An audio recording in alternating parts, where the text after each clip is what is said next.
ਉਦੋਂ ਤੋਂ ਉਹਨੇ ਕਾਰਵਾਈ ਇਹ ਸ਼ੁਰੂ ਕੀਤੀ ਕਿ ਕਿਸੇ ਬੰਦੇ ਨੂੰ ਚੌਧਰੀ ਨਿਜ਼ਾਮੁਦੀਨ ਟਿਕਣ ਨਹੀਂ ਦਿੰਦਾ, ਪੈਰ ਨਹੀਂ ਲੱਗਣ ਦਿੰਦਾ। ਜਿਹੜਾ ਕੋਈ ਸਿਆਸੀ ਬੰਦਾ ਆਉਂਦਾ ਸੀ ਉਹਦੇ ਨਾਲ 3 ਹੱਥ ਕਰਦਾ ਸੀ ਚੌਧਰੀ ਨਿਜ਼ਾਮੁਦੀਨ। ਪਹਿਲਾ ਹੱਥ ਤੇ ਕਰਦਾ ਸੀ ਵੀ ਇਹ ਨਿਕੰਮਾ ਹੈ, ਇਹ ਕੰਮ ਨਹੀਂ ਕਰ ਸਕਦਾ, ਇਹਨੂੰ ਆਉਂਦਾ ਹੀ ਨਹੀਂ ਕੰਮ, ਇਹਦੇ ਪੱਲੇ ਹੀ ਕੁਛ ਨਹੀਂ।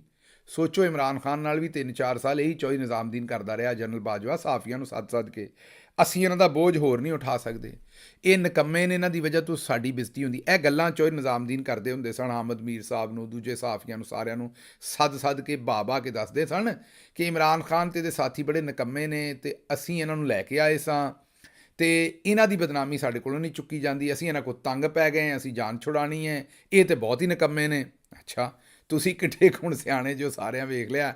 ਇਮਰਾਨ ਖਾਨ ਨੇ ਤਾਂ 6% 'ਤੇ ਇਕਾਨਮੀ ਲੈ ਗਿਆ ਸੀ ਅਤੇ ਹੁਣ ਮਾਈਨਸ ਜਿਹੜਾ ਸਿਆਣਤ ਜਨਰਲ ਬਾਜਵਾ ਨੇ ਕੀਤੀ ਹੈ, ਉਸ ਤੋਂ ਬਾਅਦ ਪਾਕਿਸਤਾਨ ਦੀ ਇਕਾਨਮੀ ਜਿਹੜੀ ਆਈ ਜੇ -।